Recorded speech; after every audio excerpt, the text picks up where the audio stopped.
Friends, today I am going to discuss about a topic that is respiration from class 10 life process.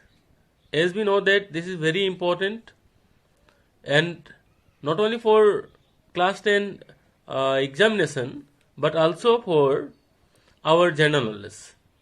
So all should know what is respiration, how it occurs in human being, as well as what are the different types of respiration. So before that, I would like to welcome all of you to my channel, Maths Guru Oja. So let's start the topic. What is respiration? It is a chemical process with the help of which the glucose is broken down into simpler substances and the energy is released. That is, it is a process in which the glucose obtained from the food is broken down into simpler substances, and the main motto is to acquire the energy. Now, what are the different types of respiration? So broadly there are two types of respiration.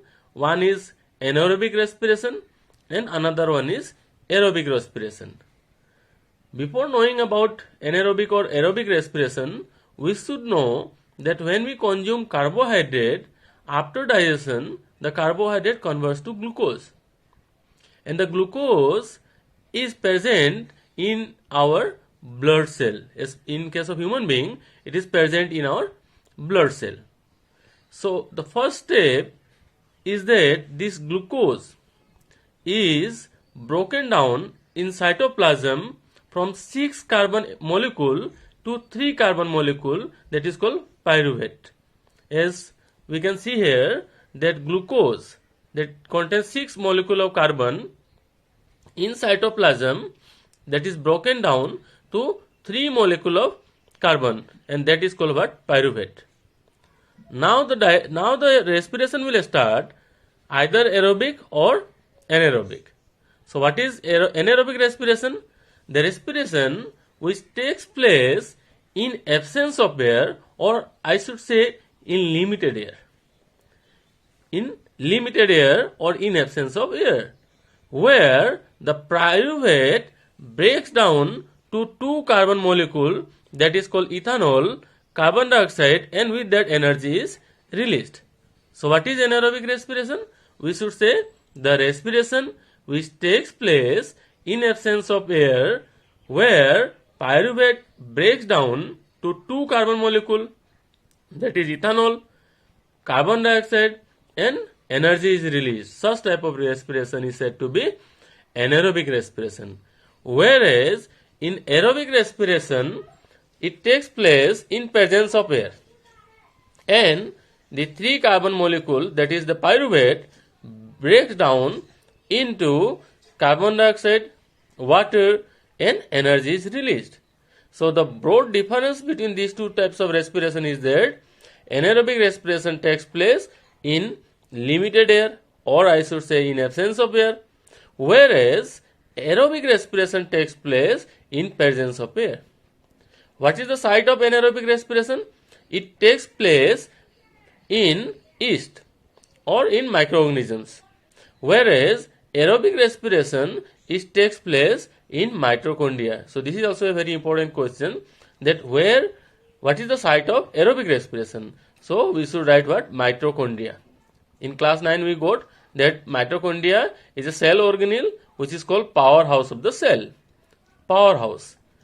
So this is the difference between aerobic and anaerobic respiration, that one takes place in presence of air, that is aerobic respiration, whereas the another takes place in absence of air. If we will see the flow chart, as I told earlier, the glucose obtained after digesting the food in cytoplasm from 6 molecule, it breaks down to 3 molecule. Then this pyruvate, either in absence of air, in yeast, in absence of air, it will convert to ethanol, carbon dioxide, and energy. This respiration is also said to be fermentation. What is fermentation? The process in which the pyruvate converts to ethanol, carbon dioxide and energy is produced. So due to the production of ethanol, it is called fermentation. What is fermentation? The process with the help of which we can prepare ethanol from the pyruvate. And as we know that this is nothing but alcohol. Then pyruvate in presence of oxygen, it will convert to what? Carbon dioxide, water and energy in mitochondria. This is called aerobic respiration, which takes place in human being. But in case of human being also, sometimes when the energy requirement is large, say we are doing a hard physical work, where we need more energy, and the energy which we obtain from aerobic respiration is not sufficient, then the muscles which we are using, in that muscles, sometimes anaerobic respiration takes place. We can see here in human muscles, the muscles which we are using. So in that case, what will happen? In that case, the pyruvate will convert to lactic acid and energy is released to meet the excess requirement of energy. When does this take place? When we are doing physical work. When we are doing physical work, hard labor, then sometimes in the muscles, the anaerobic respiration takes place and the pyruvate converts to lactic acid and energy is released. Now due to the production of lactic acid, the muscles will become what? Cramp. So this is also very important question, that while doing hard work, why does our muscles cramp? So our answer is that doing hard work in the muscles, anaerobic respiration takes place where pyruvate converts to lactic acid and energy is released. Due to the production of lactic acid, our muscles cramp. I think this is very important, and from this, if we can remember, we can answer any question related to simple respiration. What is respiration? What are the types of respiration? The difference between aerobic and anaerobic respiration? Why do our muscles cramp during hard work? Such types of questions are important. Now, let's see how respiration takes place in human being. So, a general idea that in human being, we take air through nostrils. Inhaling oxygen and releasing carbon dioxide is called breathing. So, for respiration, the first physical process which should take place is breathing. What is breathing? It is a physical process in which we inhale oxygen and releases carbon dioxide. So we inhale oxygen, or I should say air, through the nostrils. And we know that in nostrils, the fine hair and mucus lining are there, which filters the air. It filters the dust particles that is present in air. So what is the role of fine hair in our nostrils? So we can answer that to filter the air. Now from the nose, the air passes into the windpipe, that is called trachea. From the nose, you can see here in the diagram, when we inhale air through the nostril, the air will pass to trachea. That is a ring of cartilage. It is a ring of cartilage. Why this ring of cartilage is present? So that it can ensure the air passage does not collapse. What is the role of ring of cartilage, that is called trachea? To ensure that the air passage does not collapse. Now, through the trachea, the air enters into our lungs. That is divided into tubular structure. We can see here that through trachea, this will divide into tubular structure. Here also we can see it will divide into the tubular structure, that is called bronchi. So from there, the air will go inside a balloon-like structure, that is called alveoli. So this is how air from nostril passes to trachea, and from trachea to bronchi, and through bronchi to balloon-like structure. There are millions of balloon-like structures in lungs, that is called alveoli. In that the air will go inside. So this is how we take air. Now after that what will happen? After that we can see in this diagram that the alveoles are in connection with the capillary, blood capillaries. As we know that there are three types of blood vessel present in human being.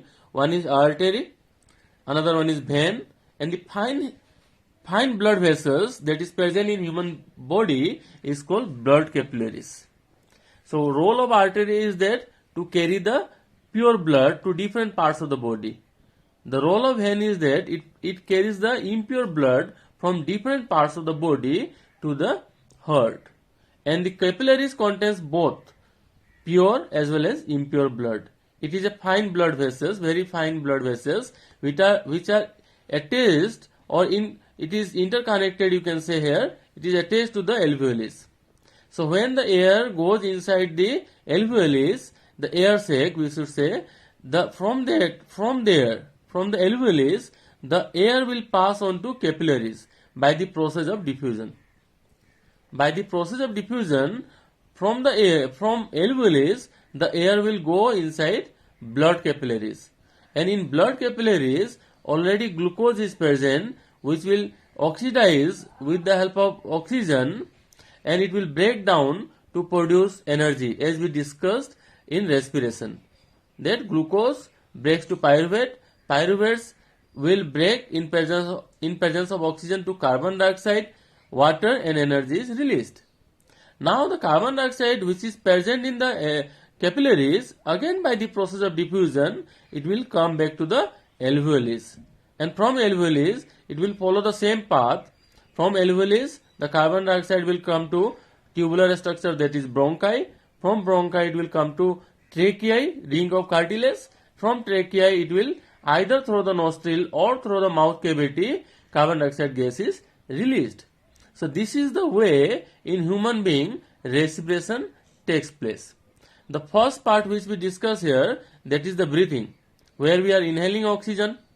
It is entering into the alveoles. From alveoles, it is by the process of diffusion, it is going inside blood capillaries. And in blood capillaries, what is happening? That in the blood capillaries, the RBC, that is red blood cells which are present, it combines with oxygen to form oxyhemoglobin, and the glucose present in the blood combines or oxidizes with the help of oxygen, or I should say it breaks down glucose in presence of oxygen to release energy. That what is happening in the blood is called what? Respiration. And again, after respiration, when carbon dioxide is produced, that carbon dioxide, by following the same path, it comes out from the nostril.